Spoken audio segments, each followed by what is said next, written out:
What would you do if you had all the money in the world, but couldn't take a single step? If this story touches your heart, please share, and subscribe. Tell us where you're watching from, because we absolutely love hearing from you. Eleanor Whitmore sat in her wheelchair by the enormous window, watching the morning sun paint gold across her perfectly trimmed garden. She had been sitting in that same spot, in that same chair, for 20 years. 20 long years since her legs decided to stop working. 20 years since the doctors shook their heads and said those terrible words. You will never walk again. The Whitmore Mansion was the biggest house on Maple Street. It had 15 rooms, 3 staircases that Eleanor could never climb, and more bathrooms than anyone could count. Crystal lights hung from every ceiling like frozen waterfalls. The floors were so shiny you could see your face in them. Everything sparkled. Everything gleamed.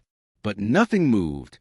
Eleanor's husband had died 10 years ago, leaving her alone with her son Daniel, who was now 30 years old. Daniel worked in the city, managing the family business, coming home only on weekends. He loved his mother, but he didn't know how to fix her sadness. So he bought her things instead. Expensive things. Beautiful things.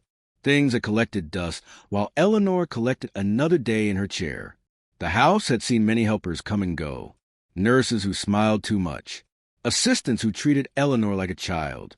Maids who cleaned around her, as if she were just another piece of furniture. Some lasted a month. Some lasted a week.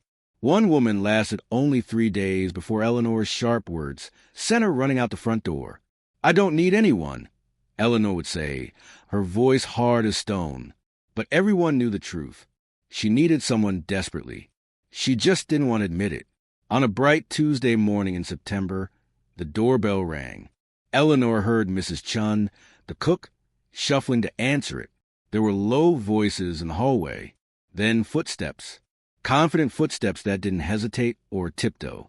A woman appeared in the doorway of Eleanor's sunroom. She was tall and graceful, with kind eyes and smooth dark skin that glowed in the morning light. She wore a simple blue dress and carried a small brown bag. Her hair was pulled back neatly. And when she smiled, it wasn't the fake smile that Eleanor had seen on so many faces before. This smile was real, warm, like sunshine breaking through clouds. "Good morning, Mrs. Whitmore," the woman said. Her voice was soft but strong. "My name is Grace. I'm here to help you." Eleanor's jaw tightened. "I didn't ask for more help." "I know," Grace said, stepping into the room without being invited. This surprised Eleanor. Everyone always waited to be invited. "But your son thought you might need a friend." "I don't need friends," Eleanor snapped. "I need my legs back.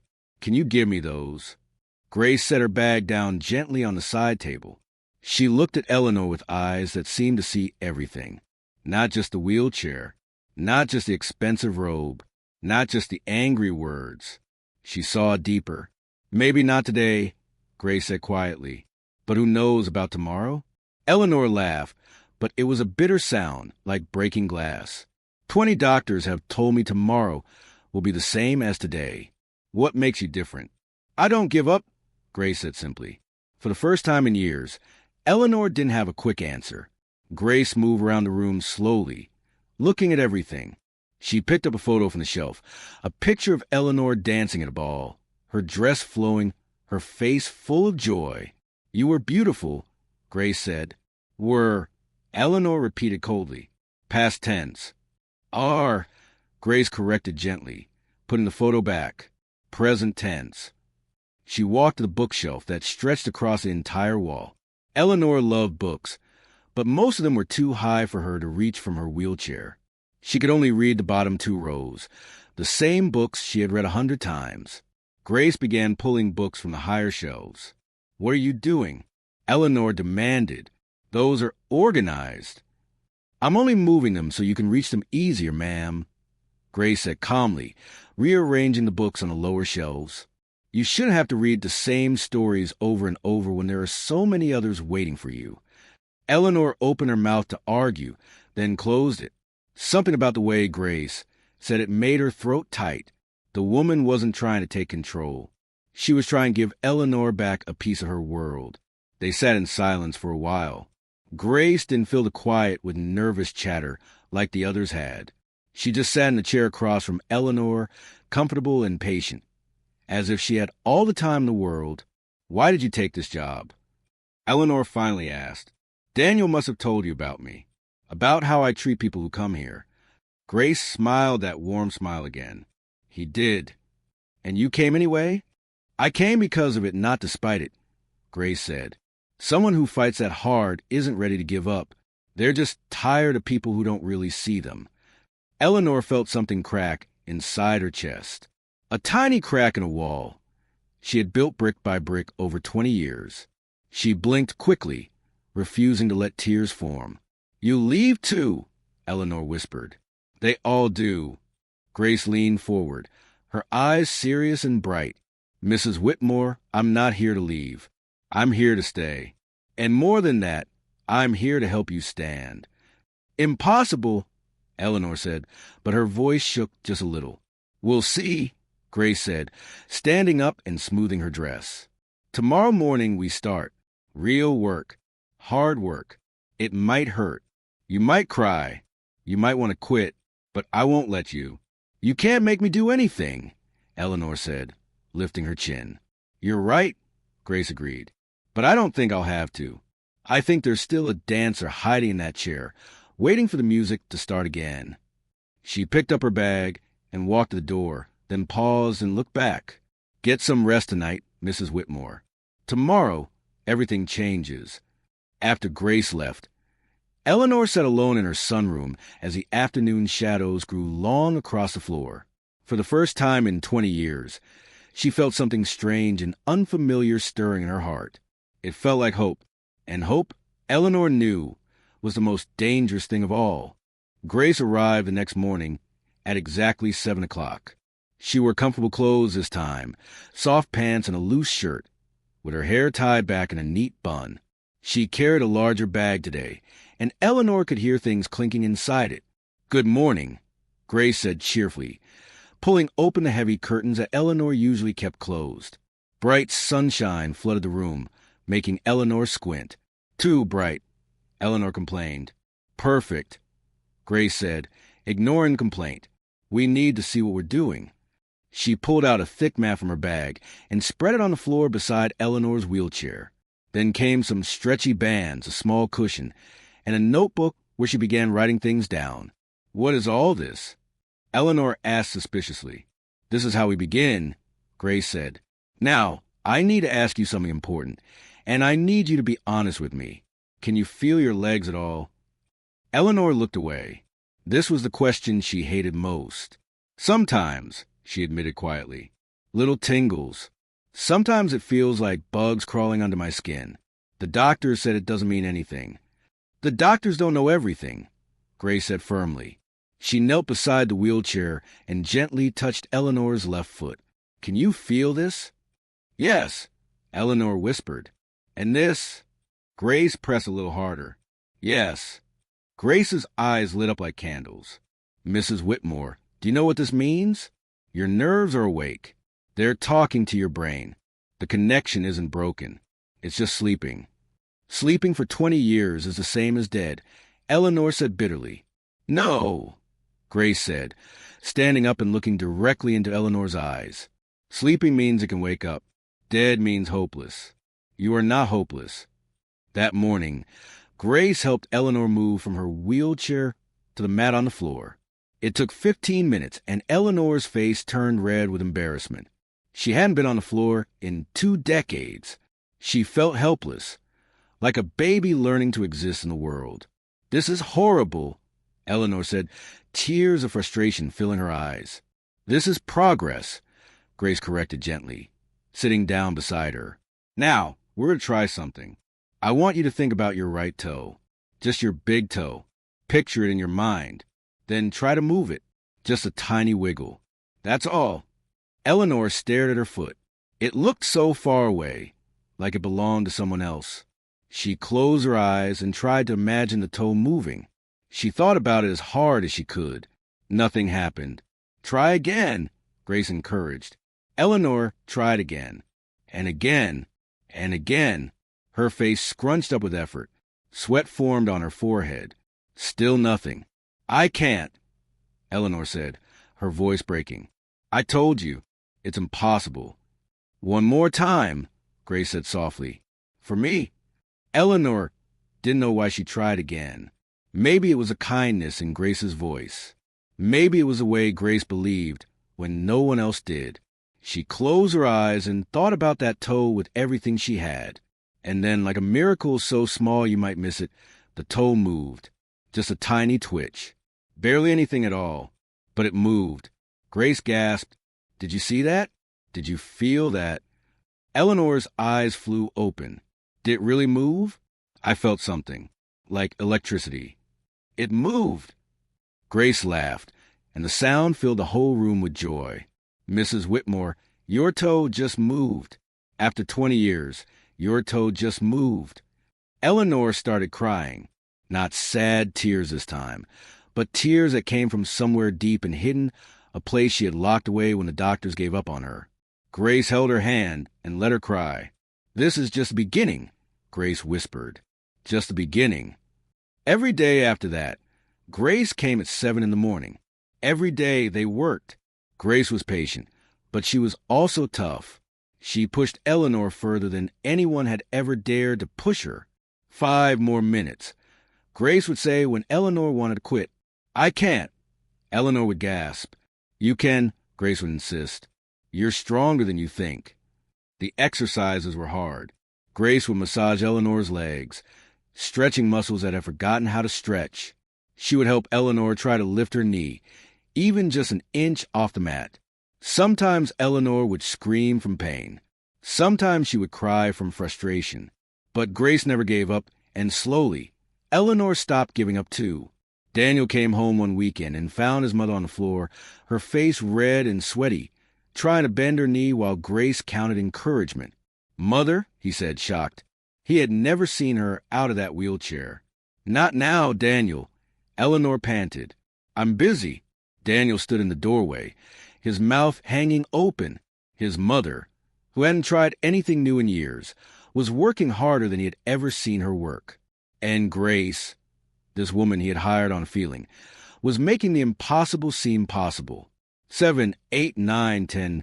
Grace counted. "Beautiful. You did it." Eleanor collapsed back on the mat, exhausted but smiling. Actually smiling.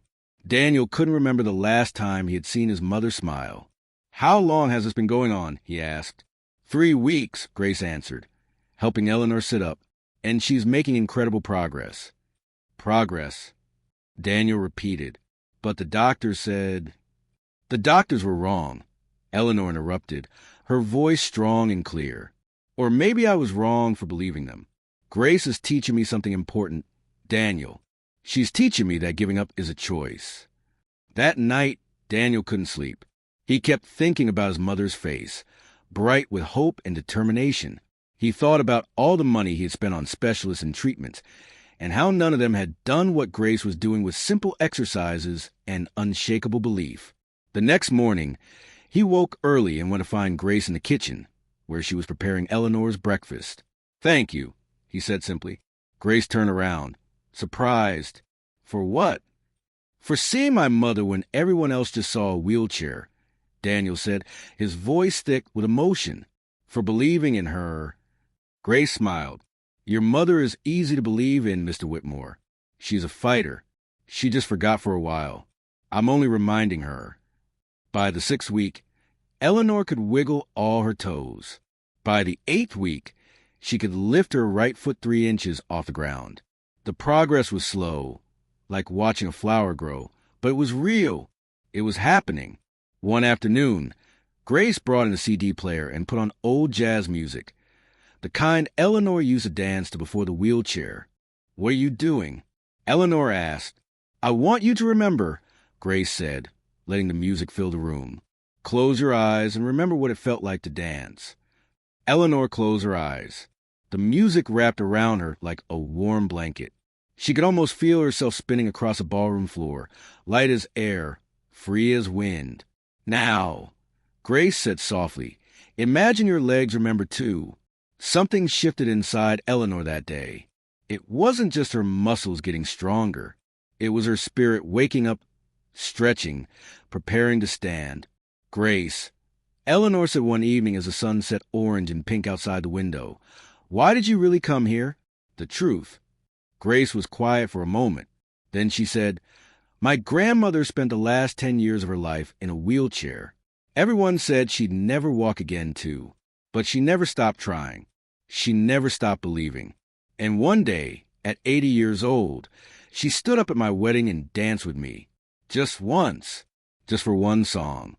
But it was everything." Did the doctors know how she did it? Eleanor asked. "The doctors called it a miracle," Grace said. "But my grandmother called it stubbornness and love. She said she wasn't going to miss dancing at my wedding, and so she didn't.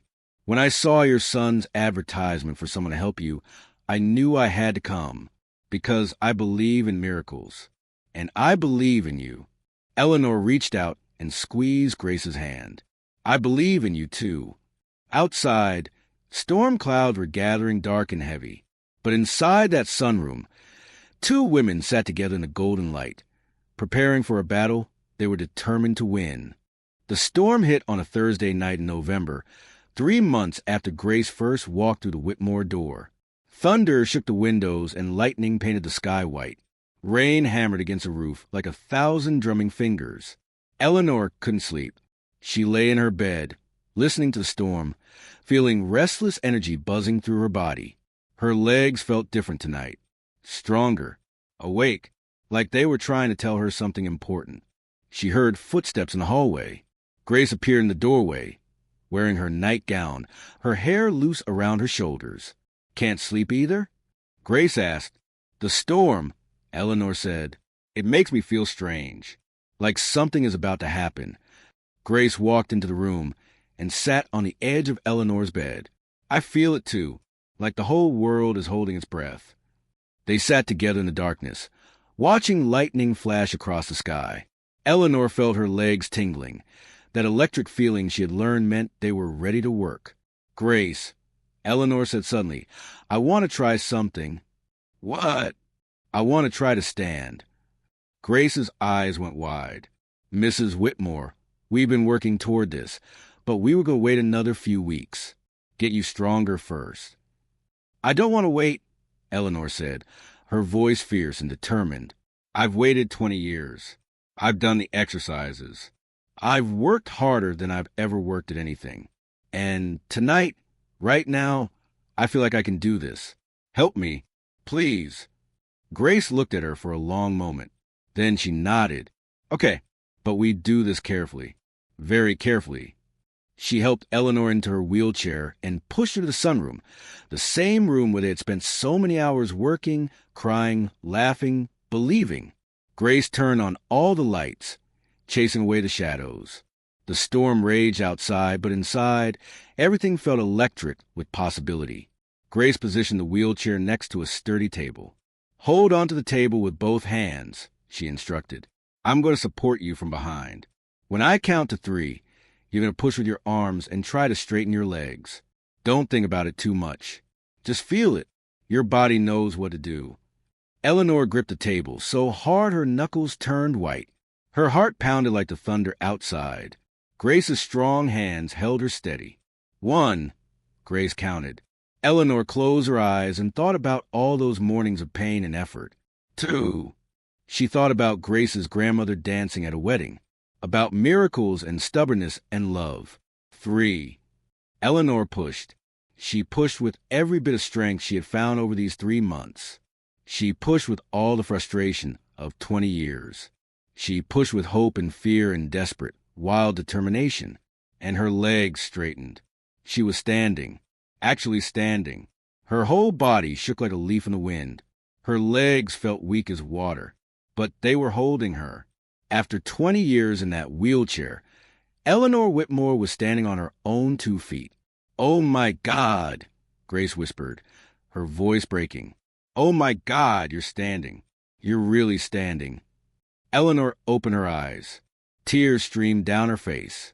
"I'm standing," she said, laughing and crying at the same time. "Grace, I'm standing. Don't let go of the table yet." Grace said, her own eyes full of tears. Just feel this moment. You did it. You actually did it. They stood there together, Grace supporting Eleanor's back, while outside the storm reached its wildest point. Lightning lit up the room like daylight. Thunder boomed so loud the windows rattled. I want to try something else, Eleanor said. Mrs. Whitmore, standing is enough for tonight. We shouldn't. I want to dance, Eleanor interrupted. Just a few steps. Please, Grace. I've dreamed about this for so long. Grace hesitated. Then she saw the look in Eleanor's eyes. It was the look of a woman who had climbed a mountain and wanted to see the view from the top. Okay, Grace said softly, but I'm holding on to you the whole time. She moved to stand in front of Eleanor, taking both her hands. Eleanor's legs trembled, but they held. Grace began to hum a slow melody, the same jazz song they had listened to weeks ago. Small steps, Grace said. Just shuffle your feet. Left foot, then right foot. Eleanor moved her left foot forward. It was tiny, barely a movement at all, but it was a step, her first step in 20 years. Then her right foot, another step. They moved together slowly, so slowly, across the sunroom floor.